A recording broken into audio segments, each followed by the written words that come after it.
Imagine you're standing on the walls of a medieval fortress, looking out at an approaching army.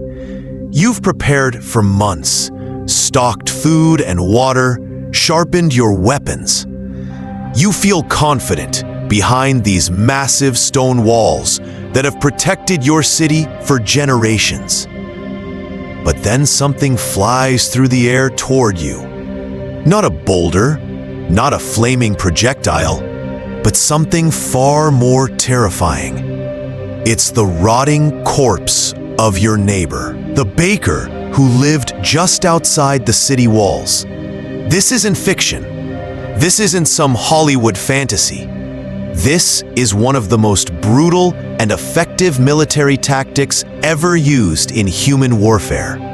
A tactic so disturbing, so psychologically devastating, that it could break the spirit of an entire city without a single sword being drawn. Welcome to the dark world of biological warfare in medieval times, where death itself became a weapon. To understand how humanity reached the point where hurling corpses became a military strategy, we need to go back to the very beginning of siege warfare itself. Picture ancient Mesopotamia, around 3000 BCE. Cities were just beginning to rise from the fertile river valleys, and with them came the first great walls designed to keep enemies out. But where there's a wall, there's always someone trying to get past it. The earliest siege tactics were simple. Surround the city, cut off supplies, and wait. Starvation was the original weapon of mass destruction. But waiting could take months, even years. Armies grew restless. Soldiers deserted. Resources ran thin. Military commanders needed faster solutions. The first siege engines appeared around 700 BCE. The Assyrians, those masters of ancient warfare, developed battering rams, siege towers, and the earliest forms of catapults. These machines could hurl stones with devastating force, cracking even the strongest walls. But ingenious defenders found ways to counter these attacks.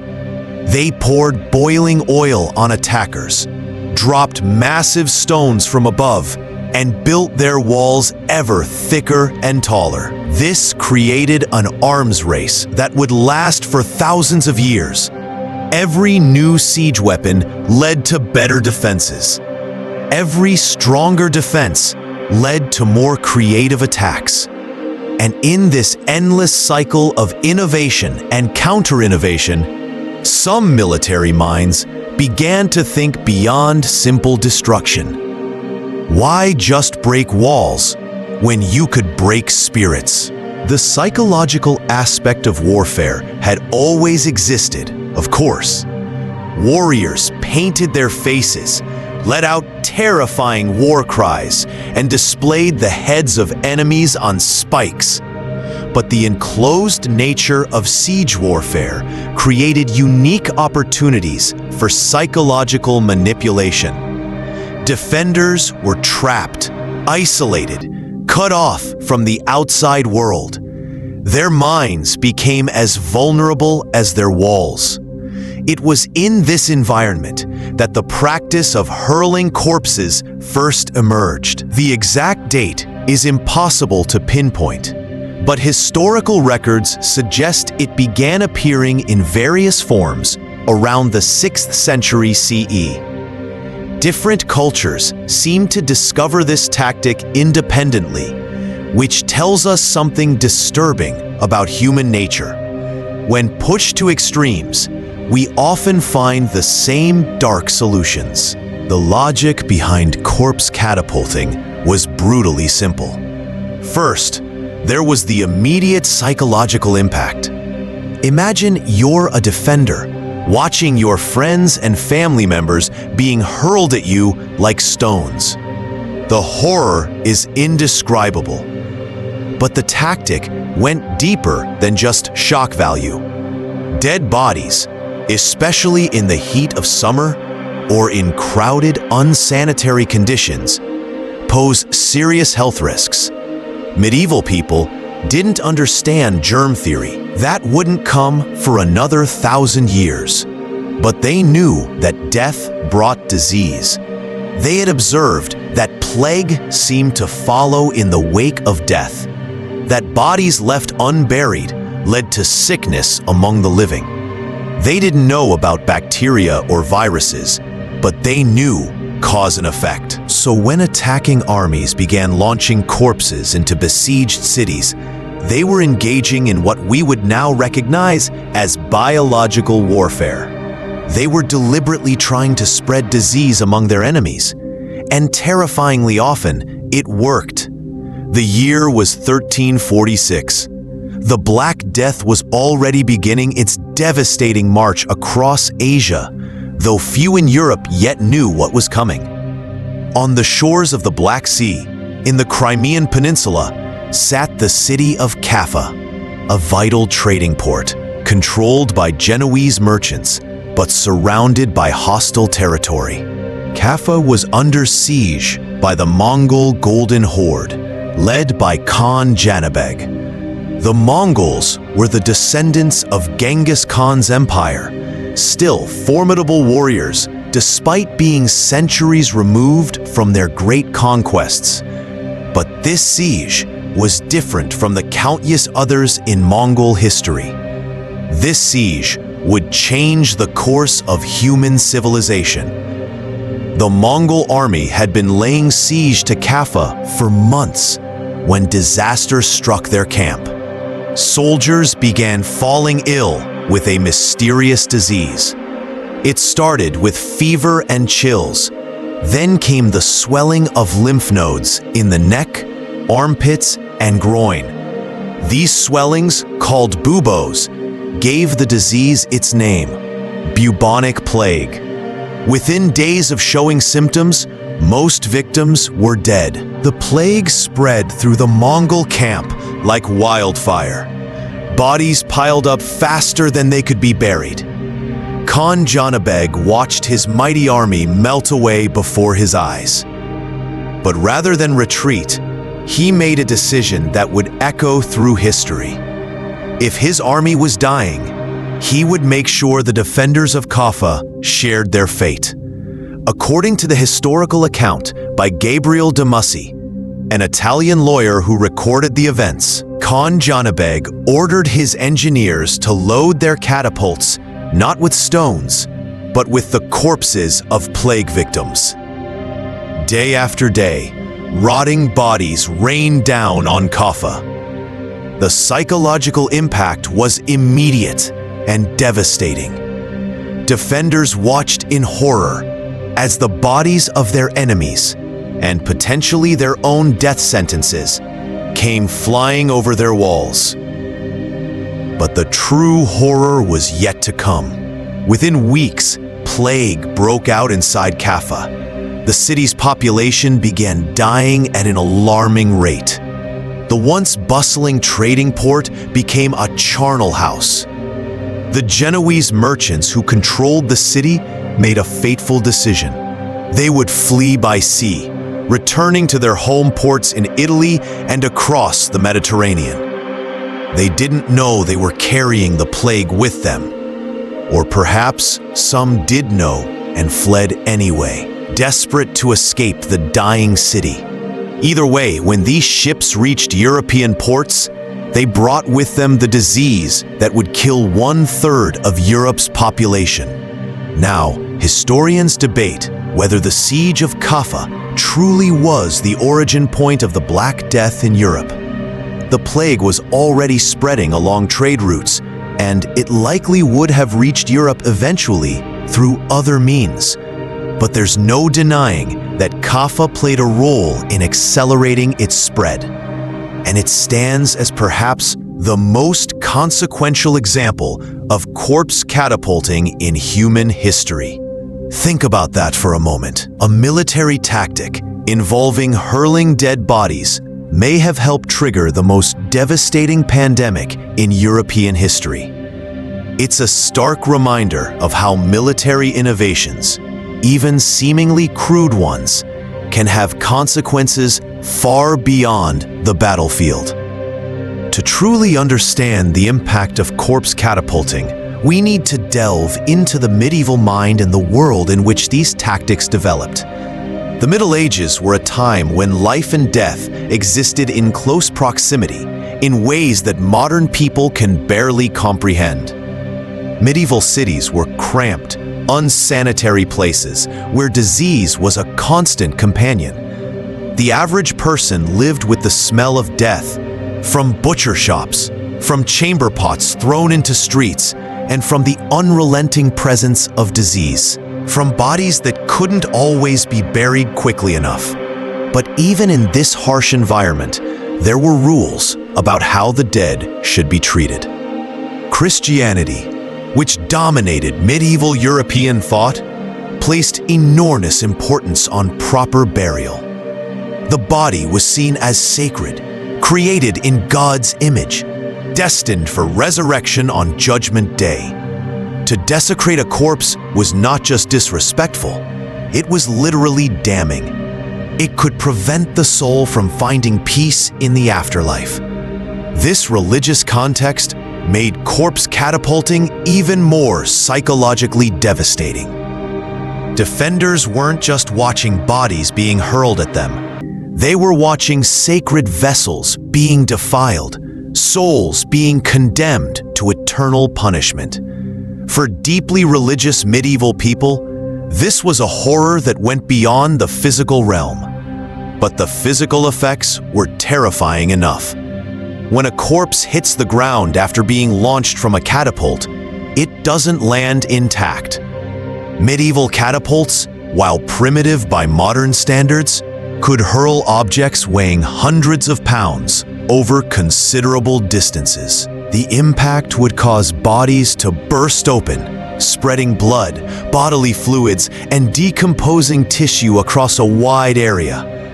In the crowded confines of a besieged city, where people were already stressed, malnourished, and living in unsanitary conditions, this biological contamination was incredibly dangerous. Medieval people couldn't see bacteria, but they could see the results. They watched as plague, cholera, dysentery, and other diseases spread through their communities in the wake of these gruesome bombardments. The attackers, meanwhile, had to deal with their own health risks. Loading rotting corpses onto catapults was dangerous work.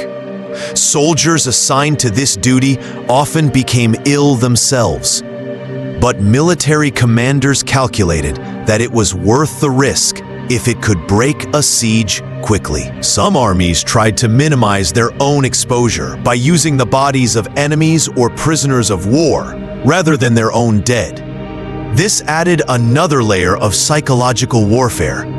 Defenders might recognize the corpses being hurled at them as their own friends, family members, or fellow soldiers who had been captured. Others used animal carcasses when human bodies weren't available. Dead horses, cattle, or pigs could spread disease just as effectively as human corpses. Though they lacked the same psychological impact, some particularly creative commanders combined both approaches, creating horrific scenes that were designed to break the defender's will to fight. The timing of these attacks was crucial. Corpses were most effective as biological weapons when they had been dead for several days but hadn't yet decomposed beyond recognition. This narrow window required careful planning and coordination. Siege commanders had to balance the psychological impact of recognizable corpses against the health risks of handling extremely decomposed bodies. Weather played a major role as well. Hot summer sieges provided ideal conditions for biological warfare. Corpses decomposed quickly, spreading disease more effectively. But they also posed greater risks to the attacking army. Cold winter sieges limited the effectiveness of biological contamination, but made the psychological impact of frozen corpses flying through the air somehow even more disturbing. While the Mongols at Kaffa may have executed the most historically significant corpse bombardment, they were far from the only practitioners of this grisly art. Across different cultures and time periods, military commanders independently discovered and refined this tactic. The Byzantines, heirs to the Roman Empire and masters of defensive warfare, faced corpse bombardments from various enemies throughout their long history. Their capital, Constantinople, with its massive walls and strategic position, was besieged dozens of times over the centuries. Byzantine chroniclers recorded multiple instances of enemies hurling corpses into the city. Though their thick walls and sophisticated defenses often limited the effectiveness of such attacks, what made the Byzantines particularly interesting was their response to these tactics. Rather than simply enduring the bombardments, they developed countermeasures. They organized teams of workers to quickly remove and properly bury any corpses that landed within their walls. They established quarantine procedures to limit the spread of disease. They even began launching their own corpse bombardments in return, showing that desperation could drive even the most civilized societies to embrace barbarity. In Central Asia, the descendants of the Mongol Empire continued to use these tactics well into the 15th century. Tamerlane, also known as Timur, that brutal conqueror who claimed descent from Genghis Khan, was known to construct pyramids from the skulls of his enemies. His armies regularly employed biological warfare, including corpse catapulting, during their campaigns across Persia, India, and the Ottoman Empire. Tamerlane's use of corpse bombardment was particularly systematic. His engineers developed specialized catapults, designed specifically for launching bodies rather than stones. These machines could hurl multiple corpses simultaneously, creating devastating barrages that could break enemy morale in hours rather than days. Historical accounts describe entire city walls covered with the remains of these attacks, creating scenes of unimaginable horror. But perhaps the most sophisticated practitioners of corpse catapulting were found in medieval China. Chinese military engineers, who had invented gunpowder and developed some of the most advanced siege weapons in the world, brought a scientific approach to biological warfare that was unmatched anywhere else. Chinese military manuals from the Song Dynasty describe detailed procedures for corpse bombardment. They specified which types of bodies were most effective: those who had died from specific diseases, those in particular stages of decomposition, even those from certain age groups. They developed preservation techniques to keep corpses effective as biological weapons for longer periods. They created specialized launching mechanisms that could deliver bodies with precision accuracy to specific targets within enemy fortifications. The Chinese also understood the importance of psychological preparation for their own troops. Soldiers assigned to handle corpses underwent rituals designed to protect them from spiritual contamination. They wore special clothing and masks, not understanding that these provided some protection against disease transmission, but believing they warded off evil spirits. In Europe, the practice spread gradually as military knowledge passed between armies through conquest, mercenary service, and diplomatic contact. The Crusades, those religious wars that brought European and Middle Eastern military traditions into direct contact, served as a particularly important vector for the transmission of siege warfare techniques. Crusader accounts describe being on both the giving and receiving ends of corpse bombardments. European knights, initially horrified by what they saw as unchristian tactics, gradually adopted them out of necessity.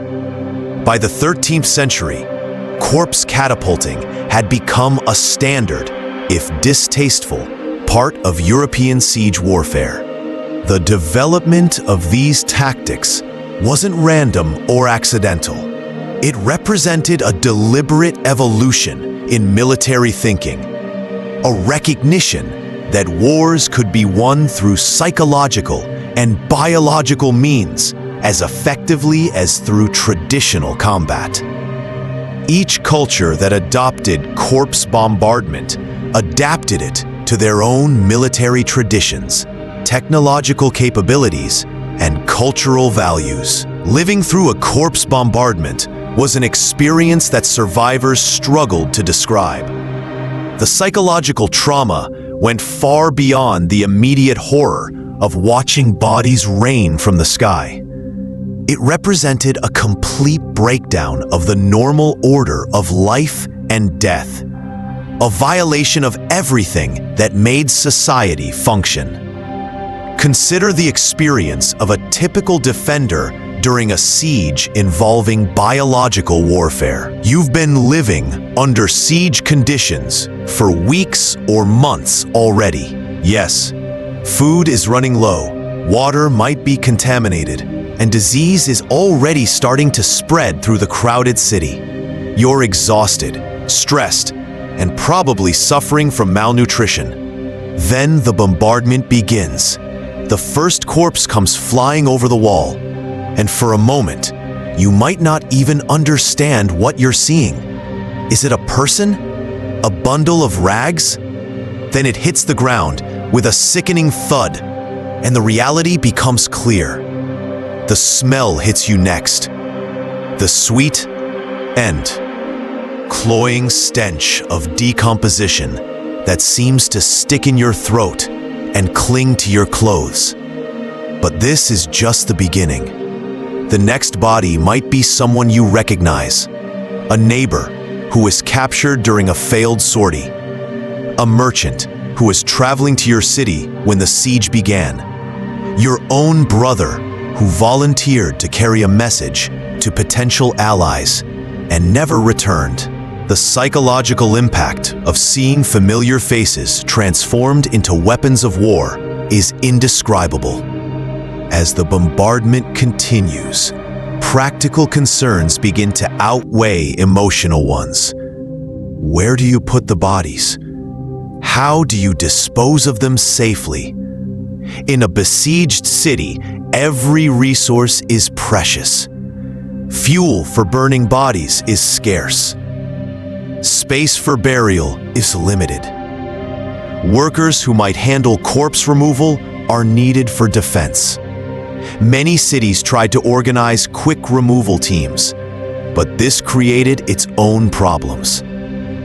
Workers handling decomposing corpses often became ill, spreading disease even faster through the population. Some cities resorted to simply pushing bodies off the walls back toward the attacking army, but this only provided more ammunition for future bombardments. The psychological warfare extended beyond the bombardments themselves. Attacking armies often accompanied corpse catapulting with other forms of biological warfare. They would poison water sources with dead animals, leave diseased bodies in areas where defenders might venture outside the walls, or even employ primitive forms of chemical warfare by burning materials that produced toxic smoke. Sleep became almost impossible. The bombardments often came at night, when the darkness made the flying bodies even more terrifying and unpredictable. Defenders never knew when the next body might come sailing over the walls. The constant stress took an enormous toll on mental health, leading to what we might now recognize as symptoms of post-traumatic stress disorder. Children were particularly vulnerable to the psychological effects. Medieval cities under siege contained entire families. Combat wasn't limited to professional soldiers.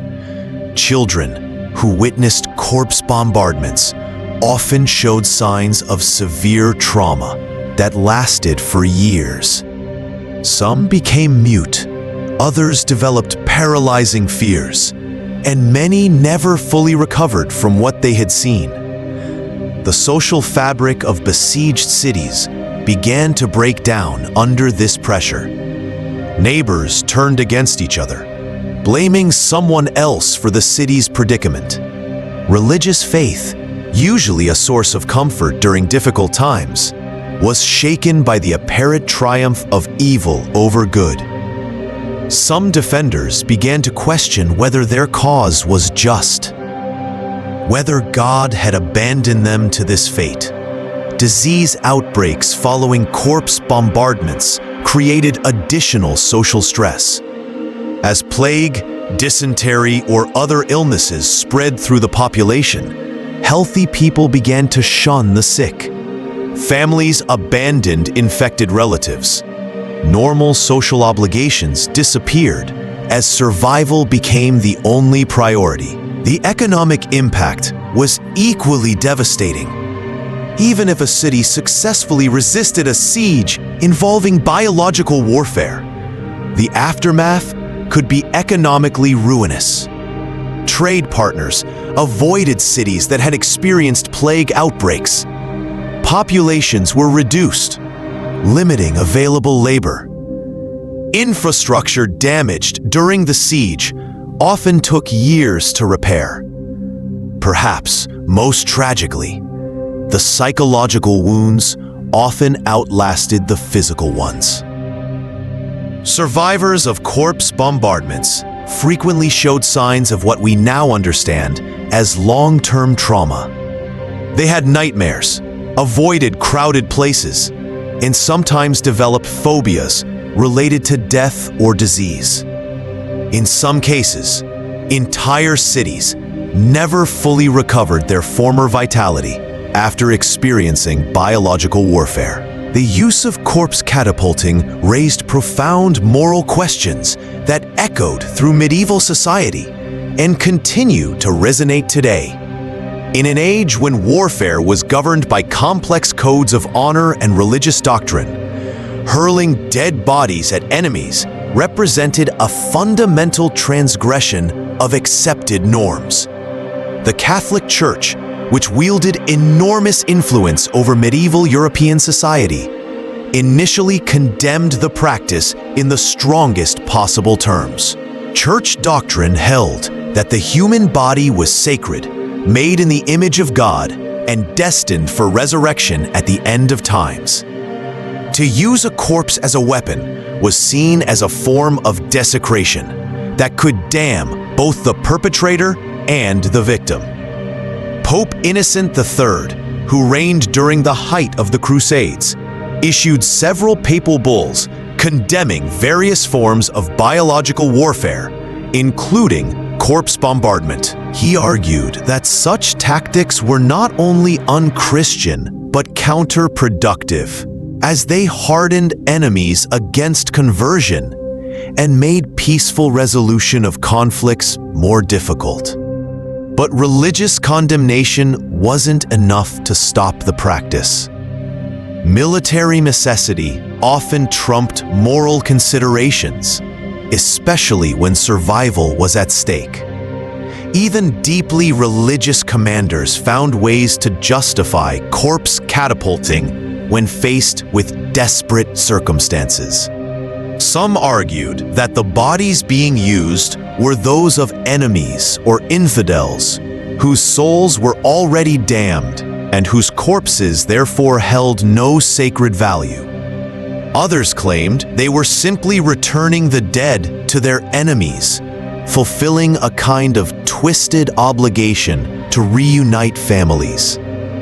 The most cynical simply argued that God would judge their actions in context, understanding that desperate times required desperate measures. The theological debates around biological warfare became incredibly complex. Scholars debated whether the intent behind the action mattered more than the action itself. Was it worse to catapult corpses with the deliberate goal of spreading disease, or to do so purely for psychological impact? Did the religion of the deceased matter? What about the religion of the targets? Thomas Aquinas, the great medieval theologian, addressed these questions in his writings on just war theory. He argued that the use of corpse bombardment could potentially be justified in extreme circumstances, but only if certain conditions were met. The cause had to be just. The intent had to be to end conflict quickly, rather than to cause unnecessary suffering. And there had to be no reasonable alternative available. This theological framework provided a kind of intellectual cover for commanders who wanted to use biological warfare but maintain their standing as good Christians. By framing corpse catapulting as a regrettable necessity rather than a desired tactic, they could justify their actions to themselves and their followers. The moral complexity deepened when considering the victims of these attacks. What obligation did defenders have to their own people? If refusing to surrender in the face of biological warfare meant condemning your citizens to disease and death, were you morally responsible for their suffering? Some city leaders chose surrender rather than subject their people to corpse bombardments, while others viewed any surrender as a betrayal of their duty. Muslim scholars faced similar moral dilemmas. Islamic law, or Sharia, contained detailed provisions about the treatment of the dead and the conduct of warfare. The deliberate desecration of corpses was generally forbidden, but there were debates about exceptions in cases of extreme necessity. Some scholars argued that using the bodies of enemies who had desecrated Muslim corpses was permissible as a form of retaliation in kind. The practical application of these moral principles was often inconsistent. The same commanders who condemned enemy use of biological warfare might employ it themselves when circumstances demanded. The same religious leaders who preached against desecration of corpses might bless armies that they knew were prepared to use such tactics. This moral flexibility reflected a deeper truth about medieval warfare. It was a realm where normal social rules often didn't apply. The extreme circumstances of siege warfare, where entire populations faced death or enslavement, created moral pressure that could break even the strongest ethical frameworks. The long-term impact of these moral compromises was significant. Each time corpse catapulting was used, it became slightly more acceptable, slightly more normal. What had once been unthinkable gradually became merely distasteful, then merely regrettable, and finally just another tool in the military arsenal. This moral erosion wasn't unique to biological warfare. It reflected a broader pattern in military history, where extreme circumstances gradually expand the boundaries of acceptable conduct. Technologies and tactics that seem abhorrent when first introduced often become normalized through repeated use and rationalization. The medieval debates about corpse catapulting presaged many modern discussions about weapons of mass destruction, chemical warfare, and other military technologies that blur the line between combatants and civilians. The same moral questions that troubled medieval theologians continue to challenge ethicists today. When does military necessity justify otherwise unacceptable actions? How do we balance immediate tactical advantages against long-term moral consequences? Who bears responsibility for the suffering caused by indiscriminate weapons? As corpse catapulting became more common, both attackers and defenders began developing increasingly sophisticated techniques and countermeasures. What started as a crude tactic of desperation evolved into a complex military science with its own specialists, equipment, and doctrine. Attacking armies began to maintain specialized units responsible for biological warfare. These soldiers, often drawn from the dregs of society or from prisoners who had little choice in their assignments, became experts in handling decomposing corpses. They learned to identify which bodies would be most effective as weapons, how to preserve corpses for maximum impact, and how to load them onto siege engines without contaminating their own forces. The equipment evolved as well. Traditional catapults and trebuchets, designed for hurling stones, had to be modified for launching bodies. Dead humans are much more irregularly shaped than rocks, and they tend to disintegrate when subjected to the extreme forces involved in catapult launches.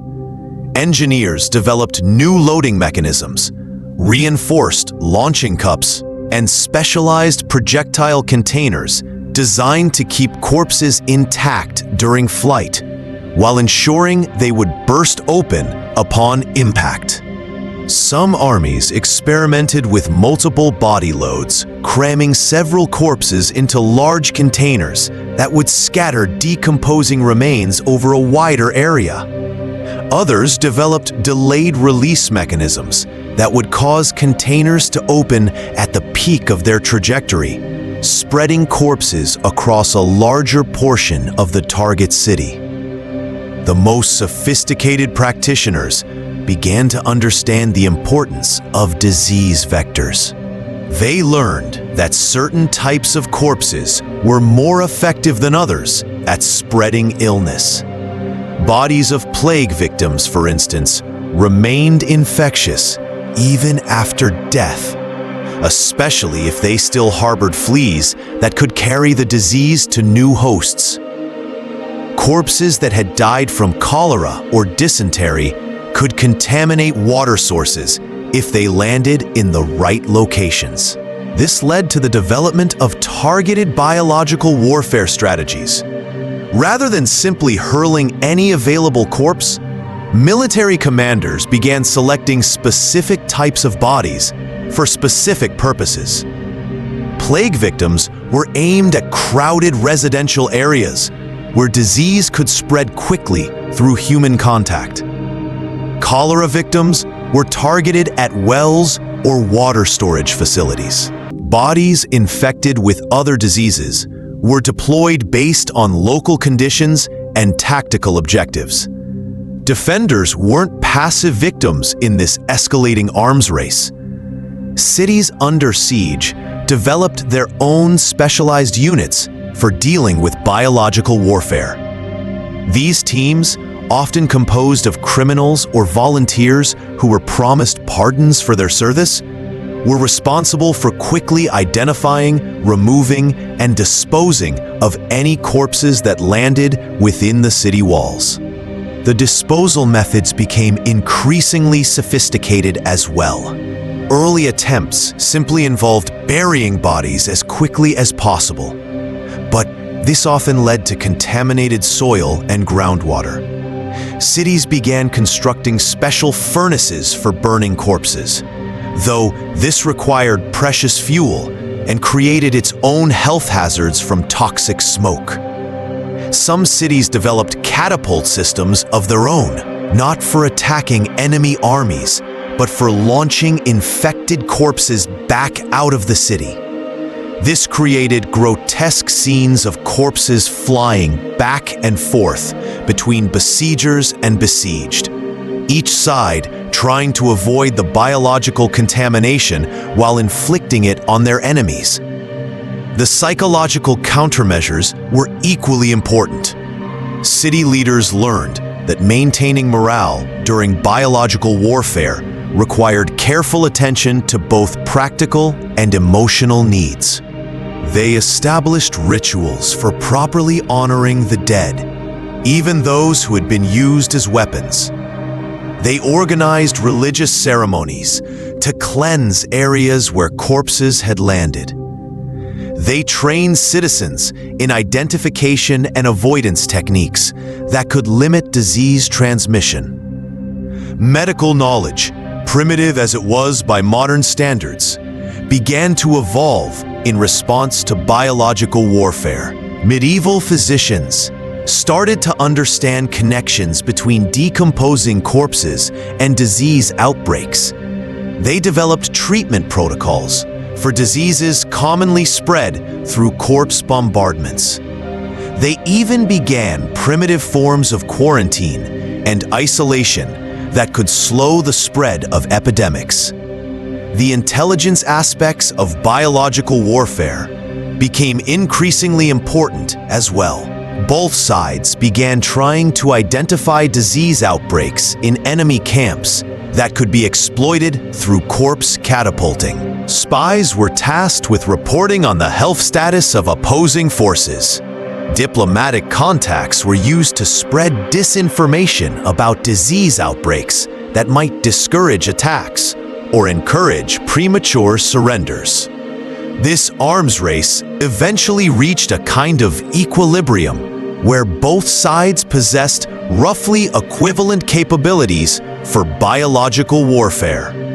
When attackers and defenders both had effective corpse catapults and countermeasure systems, the tactic became less decisive.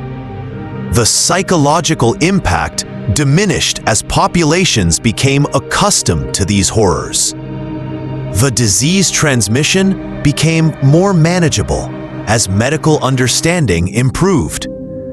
But the knowledge and capabilities remained.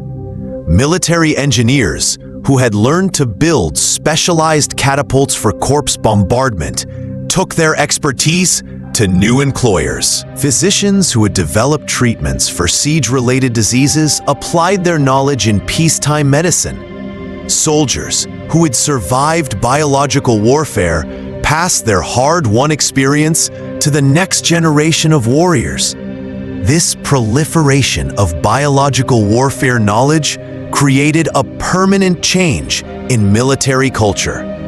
What had once been an extreme tactic employed only in the most desperate circumstances became part of standard military planning. Siege warfare manuals began including chapters on biological warfare as a matter of course.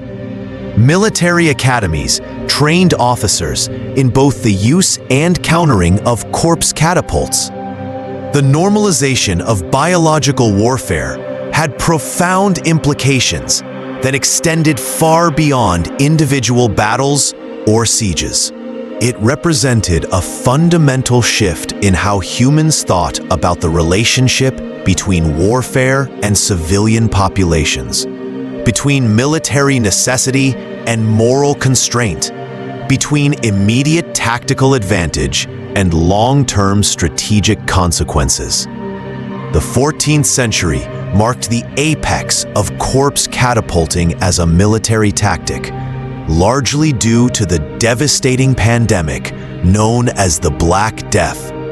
As plagues swept across Asia, Europe, and North Africa, killing an estimated 75 to 200 million people, it transformed the nature of biological warfare from an occasionally effective tactic to a weapon of mass destruction. The plague years, roughly from 1347 to 1351, created perfect conditions for the military use of corpse bombardment. Dead bodies were everywhere, disease was spreading rapidly through both armies and civilian populations, and traditional military structures were breaking down under the pressure of catastrophic mortality rates. Military commanders quickly recognized that plague corpses were far more dangerous than ordinary dead bodies.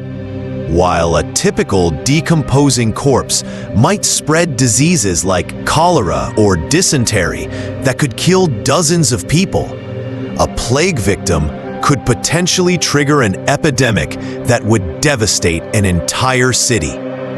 The bacterial agent responsible for plague, Yersinia pestis, could survive in corpses for extended periods, especially in cooler weather.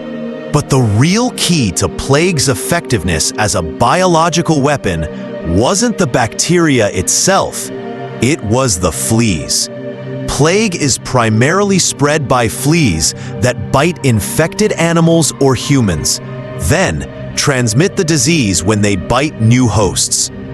Dead plague victims often harbored large populations of these infected fleas, which would abandon cooling corpses in search of new, warm-blooded hosts.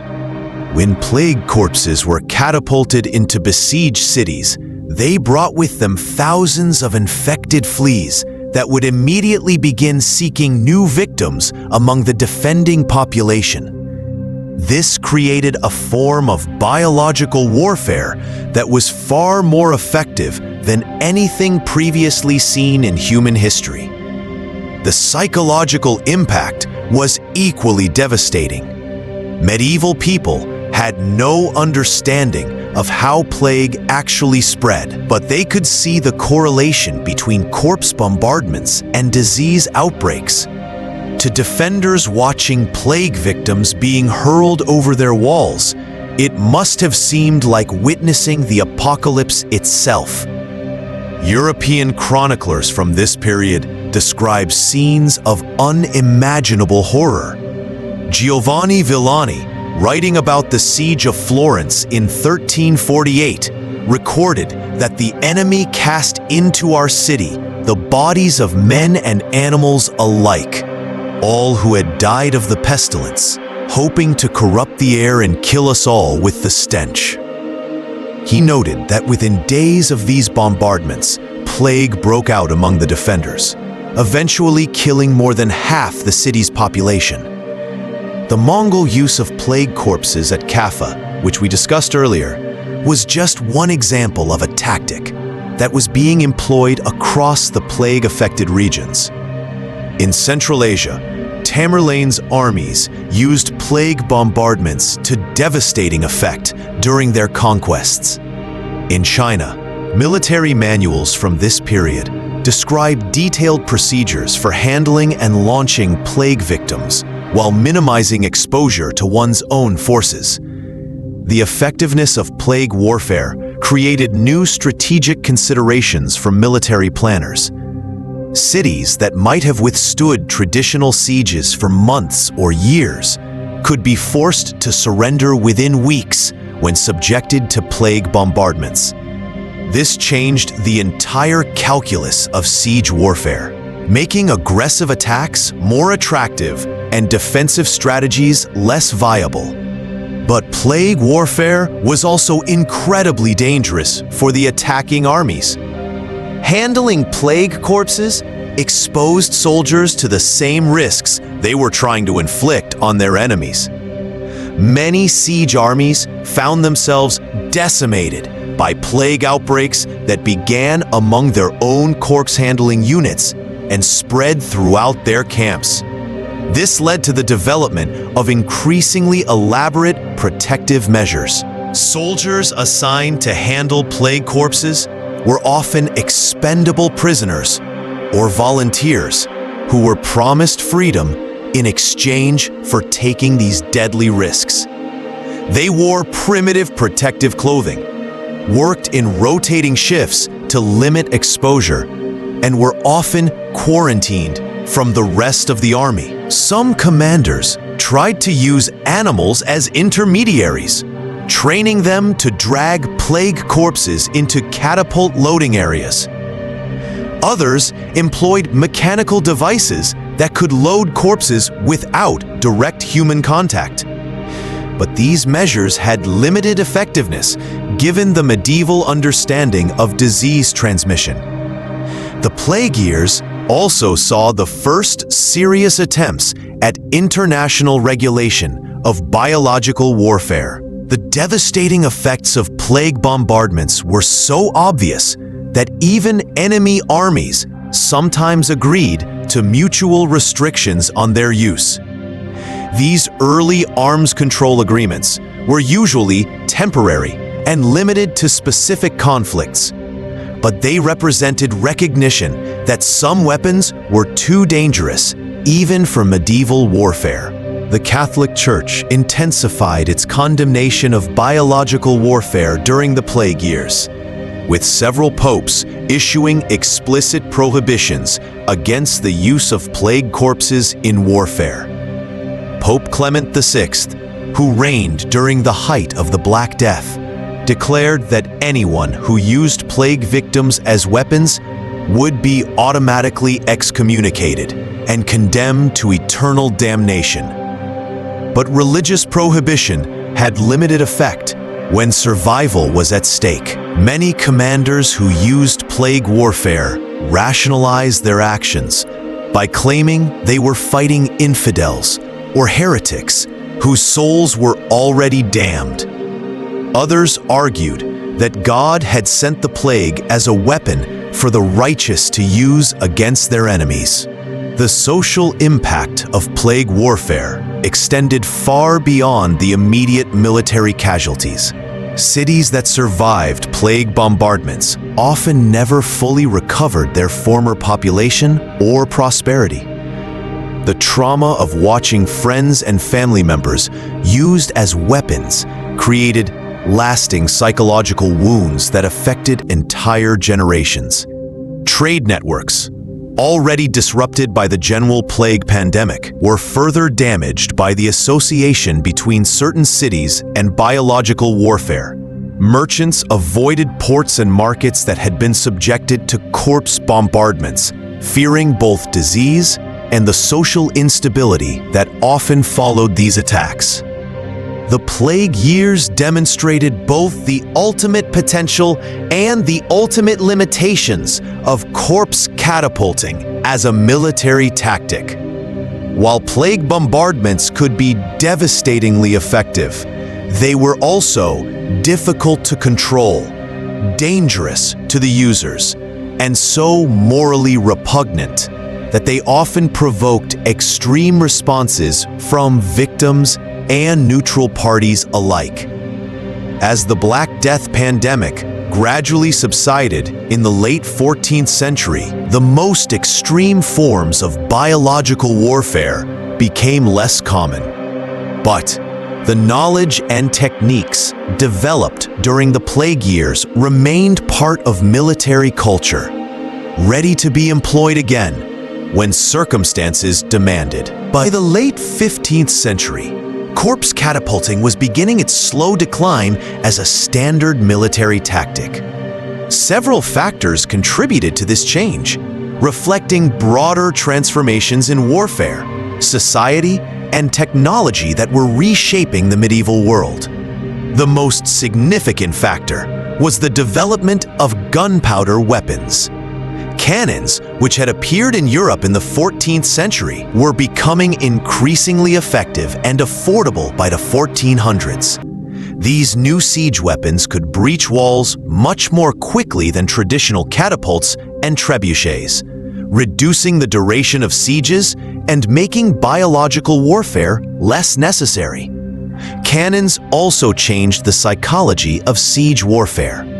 The immediate destructive power of gunpowder weapons created a different kind of terror than corpse bombardments. The thunderous roar of cannon fire, the sight of massive stone walls crumbling under artillery bombardment, and the knowledge that death could come instantly from an iron cannonball created their own form of psychological warfare.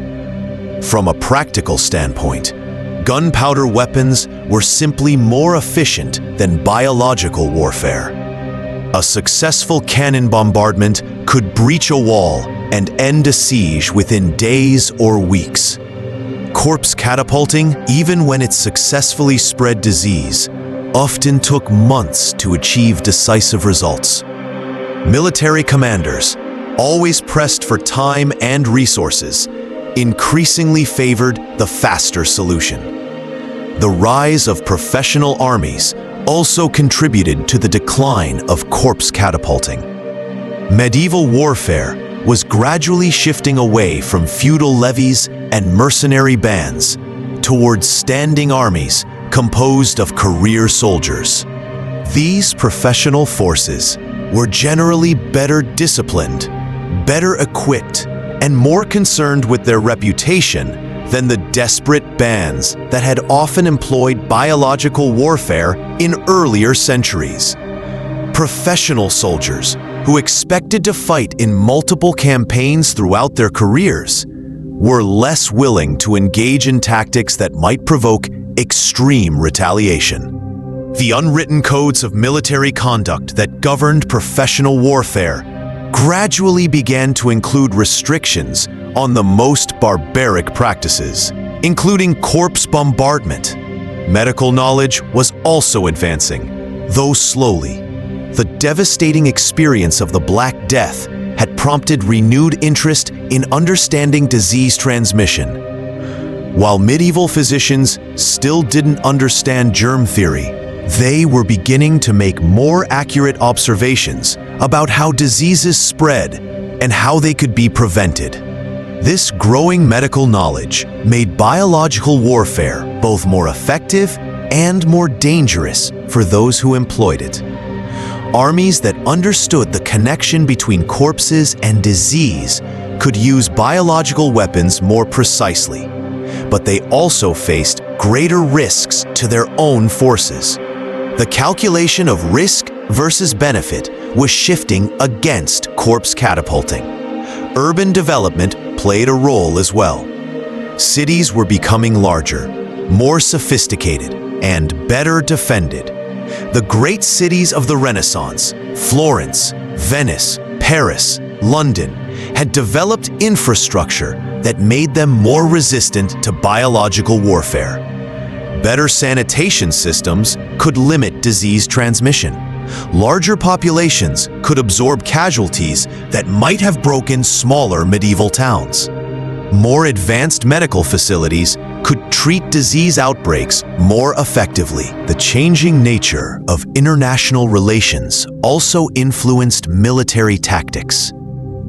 The late medieval period saw the emergence of more sophisticated diplomatic systems, where reputation and legitimacy mattered more than raw military power. Nations that employed particularly barbaric tactics found themselves isolated diplomatically, cut off from trade networks, and unable to form the alliances necessary for long-term success. Religious reform movements, which would eventually lead to the Protestant Reformation, were also challenging the moral compromises that had allowed biological warfare to flourish. Religious leaders were becoming less willing to provide theological justification for extreme military tactics, and more focused on maintaining clear moral standards, even in wartime. The Renaissance humanist movement, with its emphasis on human dignity and the value of individual life, created intellectual opposition to corpse catapulting that hadn't existed in earlier centuries. Scholars and writers began to critique military practices that treated human bodies as mere objects, arguing that such tactics degraded both the users and their victims. But perhaps the most important factor in the decline of corpse catapulting was simply that it was becoming less effective. Populations that had survived biological warfare attacks had developed some immunity to the psychological impact. cities had learned to organize rapid response systems that could limit disease transmission. Military engineers had developed countermeasures that reduced the effectiveness of biological bombardments. The tactic was also being normalized out of existence. As corpse catapulting became more common, it lost much of its shock value. Defenders who had prepared for biological warfare weren't as easily demoralized by it. The element of surprise, which had been crucial to the tactic's effectiveness, was largely gone. By 1500, corpse catapulting had largely disappeared from European warfare. It persisted longer in other parts of the world. Central Asian armies continued to use it occasionally into the 16th century, and there are scattered reports of its use in various conflicts through the 17th century. But as a standard military tactic, its time had passed. The decline wasn't absolute or immediate.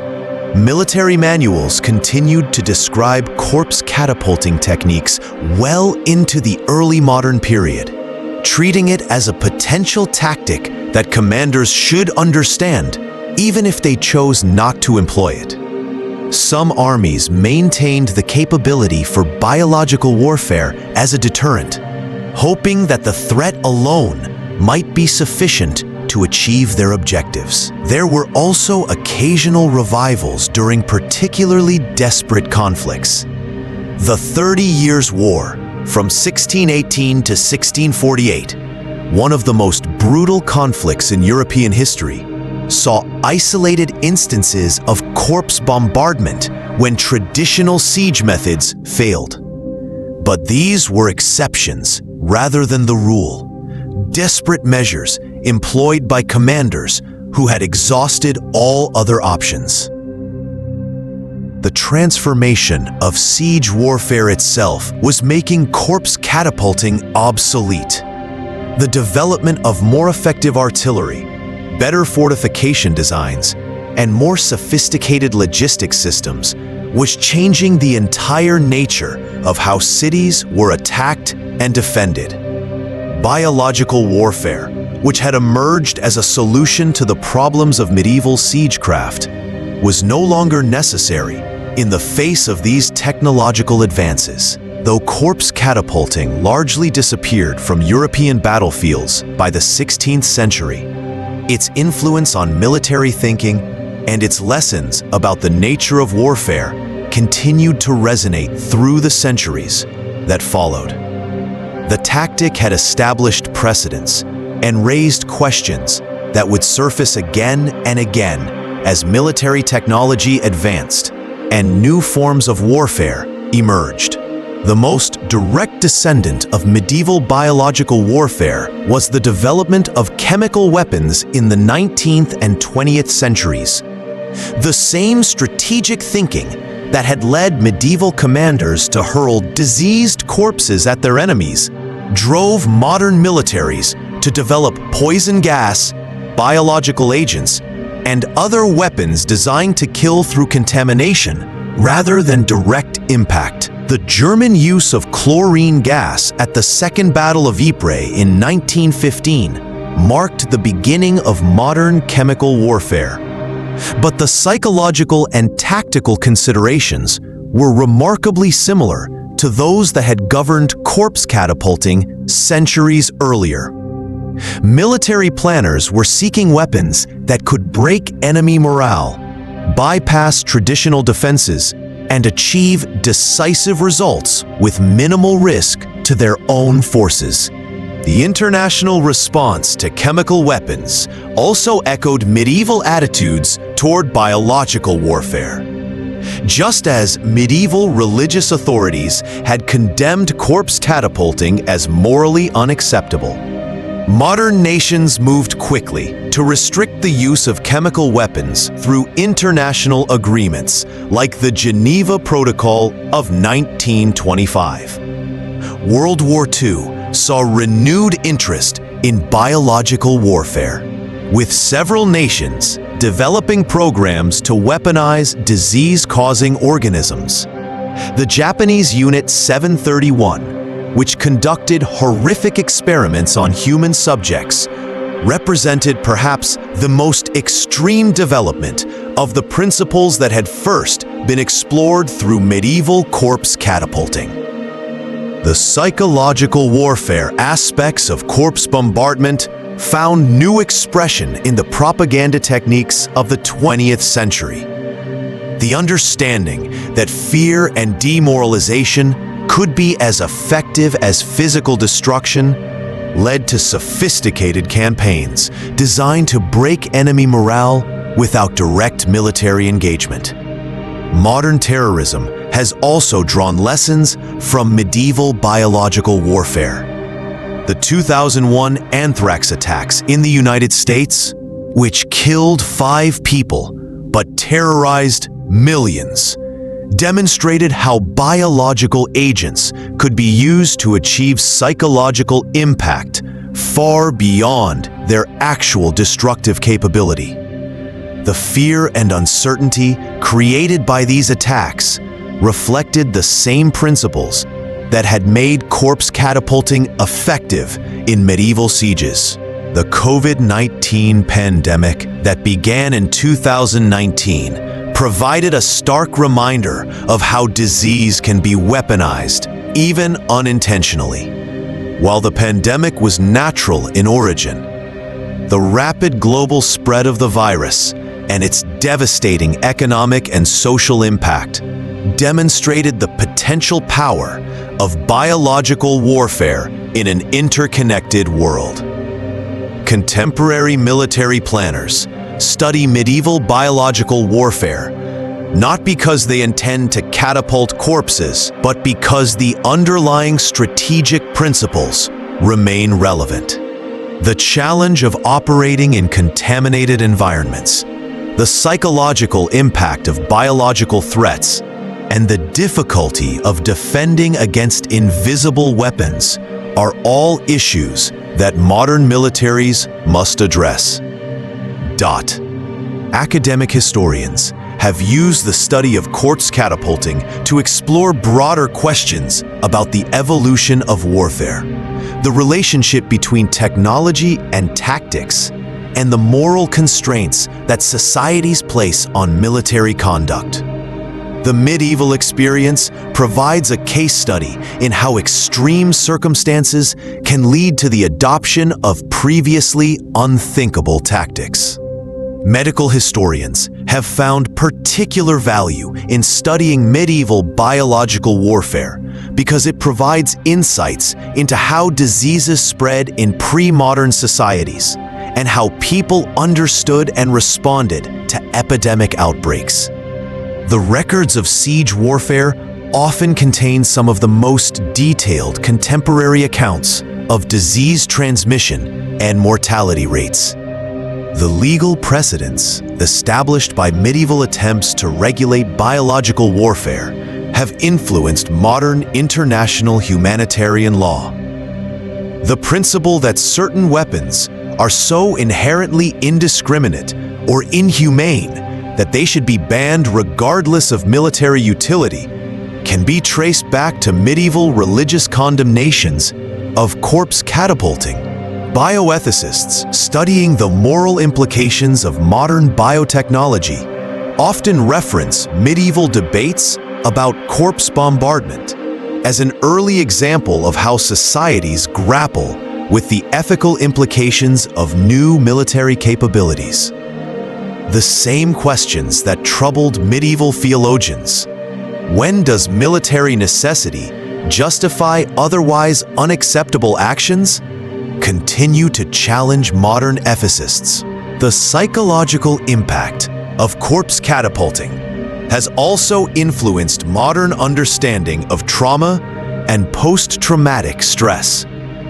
Medieval accounts of siege survivors who showed lasting psychological damage after experiencing biological warfare provide some of the earliest documented cases of what we now recognize as combat-related mental health disorders. Urban planners and public health officials have studied medieval responses to biological warfare to better understand how cities can prepare for and respond to large-scale contamination events. The sanitation systems, quarantine procedures, and emergency response protocols developed by medieval cities under biological attack provide valuable lessons for modern emergency preparedness.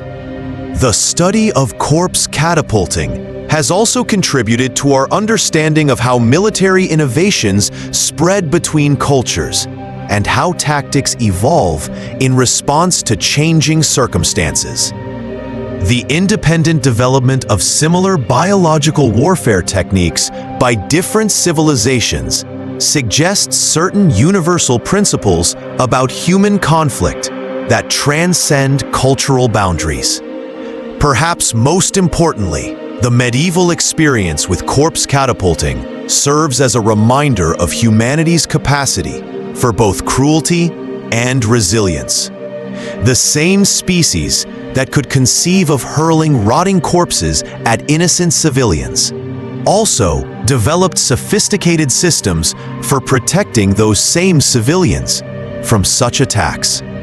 The same minds that engineered weapons of biological terror also created the medical knowledge and social institutions necessary to counter them. This duality, the human capacity for both creation and destruction, protection and harm, remains as relevant today as it was in medieval times. As we face new challenges from emerging biotechnologies, cyber warfare, and other modern threats, the lessons learned from humanity's darkest military innovations can help guide us toward more ethical and effective responses. Behind the strategic discussions and tactical analyses of corpse catapulting lies a more fundamental story. The story of individual human suffering on a scale that's difficult for modern people to comprehend. To truly understand the impact of this military tactic, we need to look beyond the grand narratives of battles won and lost, to examine what it meant for ordinary people caught in these horrific situations. Consider Maria, a fictional but representative figure, a baker's wife living in a prosperous trading city in 14th century Italy. Her life before the siege was comfortable by medieval standards. She had enough food, a secure home, and a community of neighbors and friends who provided social support and shared religious faith. When enemy armies surrounded her city, Maria initially felt confident. The walls were thick, the garrison was well-trained, and the city had survived previous sieges. She helped organize the defense effort, working with other women to prepare food for the soldiers and care for the wounded. The siege was frightening, but it felt manageable. Then the corpse bombardments began. The first body that flew over the walls landed in the market square, where Maria had bought bread every morning for 20 years. It was the corpse of Giuseppe, a merchant from a neighboring city who had visited their market regularly. Maria had known him, had bought goods from him, had asked about his family. Seeing Giuseppe's decomposing body used as a weapon shattered something fundamental in Maria's understanding of the world. This wasn't warfare as she had imagined it. Noble knights fighting with swords and honor. This was something else entirely, something that violated every principle of human decency she had been taught to value. The psychological impact was immediate and devastating. Maria stopped sleeping through the night, jolting awake at every sound that might indicate another bombardment. She lost her appetite, unable to eat without thinking about the rotting flesh that had contaminated her city. She became obsessed with cleanliness, washing her hands compulsively and avoiding any area where corpses had landed. As the biological warfare continued, Maria watched her community disintegrate. Neighbors, who had been friends for decades, began to turn against each other, blaming someone else for bringing this curse upon their city. The shared religious faith that had provided comfort and meaning became a source of anguish as people questioned why God would allow such horrors to occur. When disease inevitably broke out following the corpse bombardments, Maria's world collapsed entirely. Her husband fell ill first, developing the telltale fever and swollen lymph nodes of plague. She nursed him as best she could, but medieval medicine had no effective treatments for plague. She watched him suffer for days before he died in agony. Maria's own infection came soon after.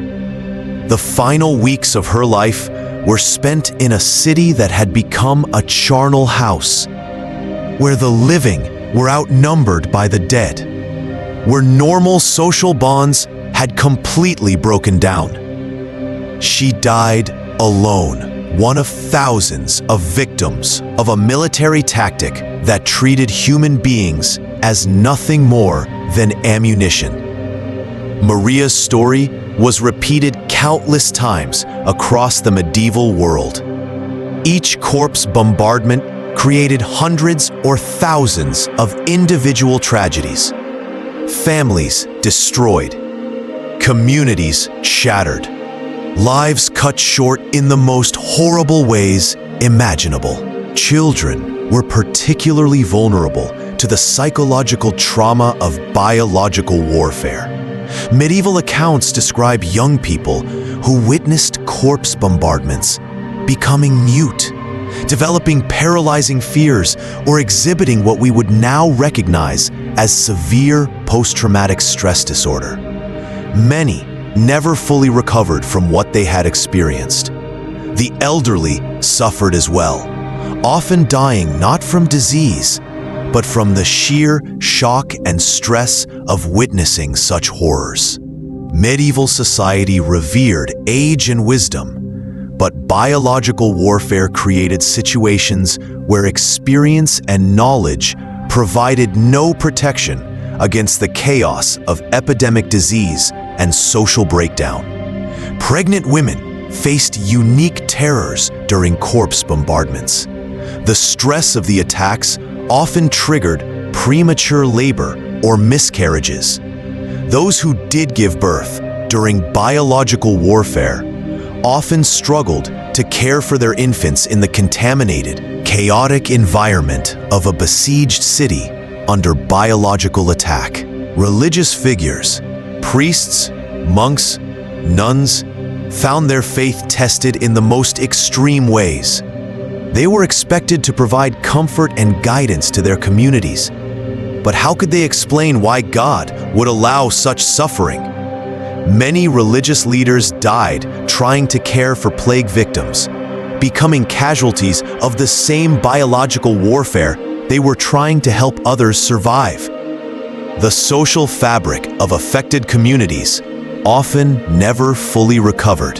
Cities that survived corpse bombardments frequently experienced long-term population decline, economic stagnation, and social instability that lasted for generations. The trauma was passed down through families, creating cycles of fear and mistrust that persisted long after the original conflicts had ended. Survivors often struggled with what we would now recognize as survivor's guilt. Why had they lived when so many others had died? What did it mean that they had witnessed such horrors and lived to tell about it? Medieval society had limited frameworks for processing this kind of psychological trauma, leaving many survivors to struggle alone with their memories and grief. The economic impact on individual families was devastating. Breadwinners who died in plague outbreaks left their families destitute. Businesses collapsed when their owners died or when customers fled disease-stricken areas. Property values plummeted in cities associated with biological warfare, leaving families who had invested everything in their homes with worthless assets. The breakdown of normal social institutions during biological warfare created particular hardships for vulnerable populations. Orphans, widows, the disabled, and the elderly often found themselves without the community support systems they depended on for survival. Many died not from disease, but from neglect and abandonment, as society focused purely on survival. Perhaps most tragically, the normalization of corpse catapulting as a military tactic meant that these individual tragedies were often dismissed as acceptable casualties of war. Military commanders, who would never have considered directly murdering civilians, somehow convinced themselves that using biological warfare against entire populations was strategically justified. The human cost of corpse catapulting extended far beyond the immediate victims of disease and psychological trauma.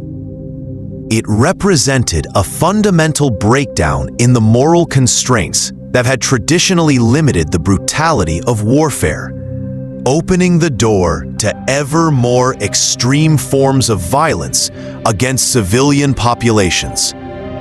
Understanding these individual stories is crucial for grasping the true significance of corpse catapulting in military history. It wasn't just an interesting tactical innovation or a curious historical footnote.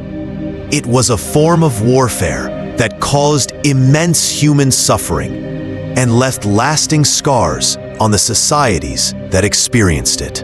As we reach the end of our journey through this dark chapter of human history, we must confront a troubling question. What does the medieval practice of corpse catapulting tell us about human nature and our capacity for both innovation and cruelty? The story of biological warfare in medieval times is ultimately a story about boundaries. Moral boundaries, tactical boundaries, and the human boundaries that separate civilization from barbarism.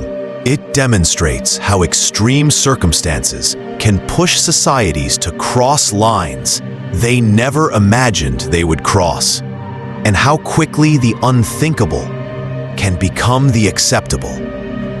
When we examine the historical record of corpse catapulting, we see a clear pattern of escalation. What began as desperate acts by commanders facing impossible situations gradually became standard military procedure.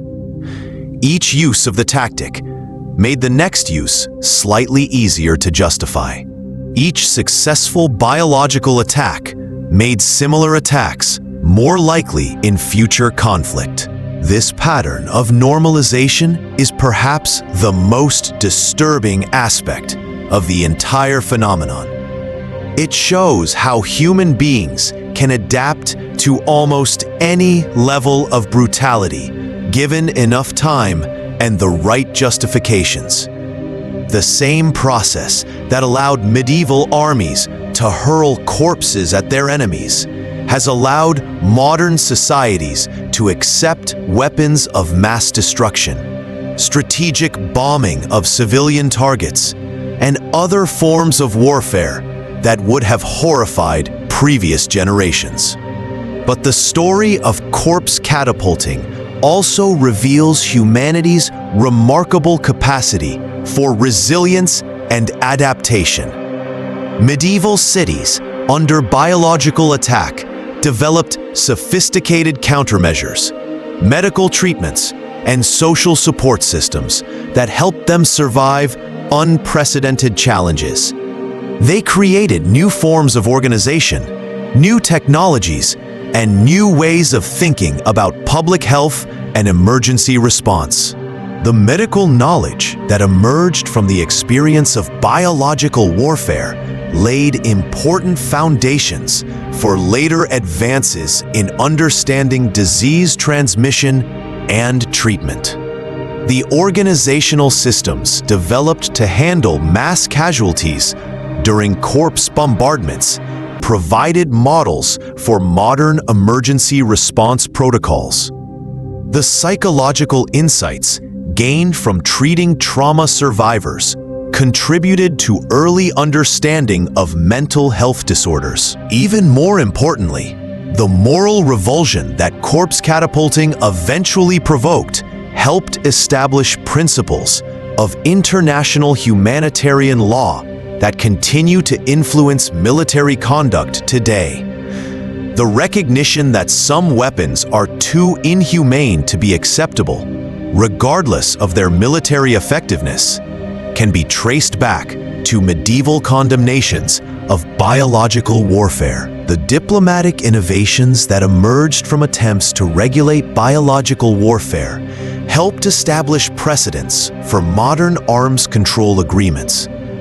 The understanding that certain military technologies pose risks that transcend national boundaries provided an early foundation for international cooperation on security issues. The study of corpse catapulting also offers valuable insights into the relationship between technology and ethics. Medieval commanders who developed biological warfare capabilities often did so without fully understanding the long-term consequences of their innovations. They created weapons that were far more destructive than they intended, with effects that extended far beyond their original targets. This pattern has been repeated throughout history as new military technologies have emerged. From gunpowder to nuclear weapons to cyber warfare capabilities, humans have consistently developed destructive technologies faster than we've developed the wisdom to use them responsibly. The medieval experience with biological warfare provides an early example of this dangerous dynamic. But perhaps the most important lesson from the history of corpse catapulting is the reminder that military innovations, no matter how effective they may be tactically, must ultimately be judged by their broader impact on human civilization. The short-term advantages gained through biological warfare were often outweighed by the long-term damage to social trust, international relations, and moral standards. The commanders who first employed corpse catapulting may have won individual battles or sieges, but they also contributed to a coarsening of military culture that made warfare more brutal and destructive for everyone. They solved immediate tactical problems while creating strategic and moral problems that lasted for centuries. As we face new challenges in the modern world, from biotechnology and artificial intelligence to climate change and global pandemics, the medieval experience with corpse catapulting provides both warnings and hope. It warns us about humanity's capacity for cruelty and the dangers of allowing short-term thinking to override long-term consequences. But it also demonstrates our remarkable ability to learn, adapt, and eventually develop better solutions to even the most challenging problems. The cities that survived biological warfare in medieval times didn't just endure, they often emerged stronger and more resilient than before. They developed new technologies, new social institutions, and new ways of thinking about collective security that served them well in future challenges. They proved that human ingenuity and cooperation could overcome even the most horrific obstacles.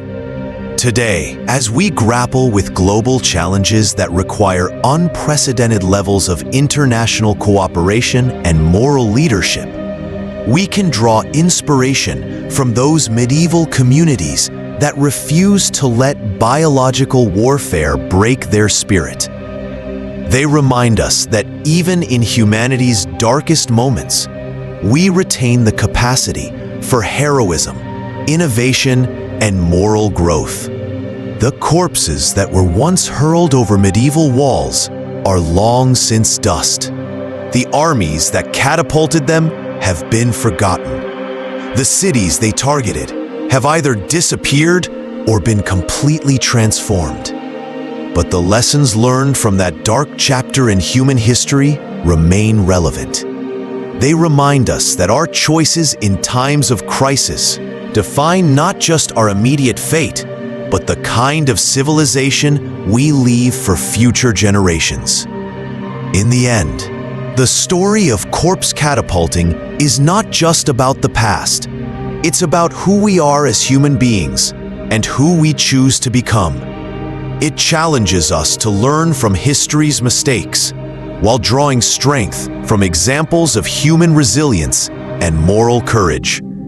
It reminds us that even in our darkest moments, we retain the power to choose hope over despair, cooperation over conflict, and humanity over barbarism. The medieval practitioners of biological warfare could never have imagined that their tactical innovations would be studied centuries later as lessons about human nature and the evolution of civilization. But their legacy lives on, not in the techniques they developed, but in the understanding they helped us gain about the importance of maintaining our humanity, even in the face of unimaginable challenges. As we close this examination of one of history's most disturbing military tactics, we're left with a fundamental question that each generation must answer for itself. When faced with extreme circumstances, what lines will we refuse to cross? What principles will we maintain regardless of the cost? What kind of civilization do we want to preserve and pass on to our children? The medieval world found its answers through centuries of conflict, suffering, and gradual moral progress. Our answers may be different, but the questions remain the same. And in confronting these questions honestly, we honor both the victims and the survivors of humanity's darkest chapters while working to ensure that such darkness never returns. The corpses may have stopped flying centuries ago, but the choices they represent, between expedience and ethics, between short-term advantage and long-term consequences, between winning at any cost and preserving our humanity, are choices we still face today.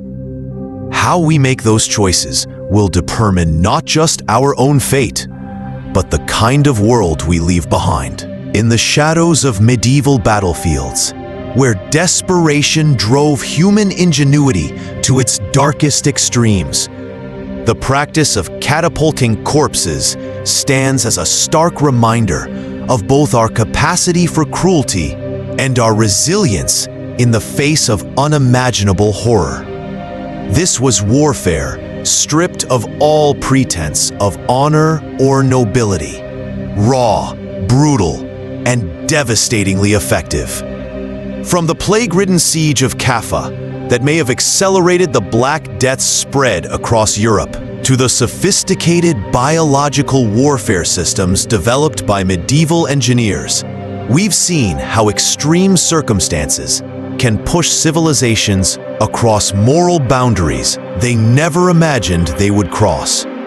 Yet we've also witnessed the remarkable human ability to adapt, survive, and ultimately transcend even the most horrific challenges. The medieval commanders who first hurled rotting corpses at their enemies could never have foreseen that their desperate tactics would influence military thinking for centuries to come, contributing to the development of international humanitarian law and our modern understanding of the ethics of warfare.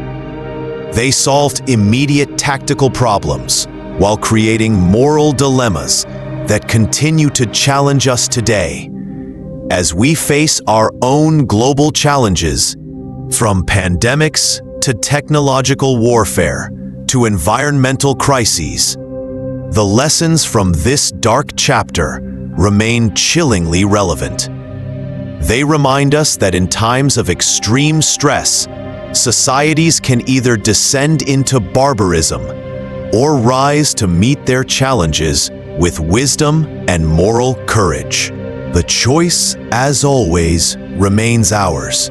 The corpses have long since turned to dust, but the questions they raise about human nature, moral boundaries, and the price of survival echo through the centuries. In understanding this history, we better understand ourselves, and perhaps, just perhaps, we become better equipped to ensure that such darkness never returns to darken human civilization again.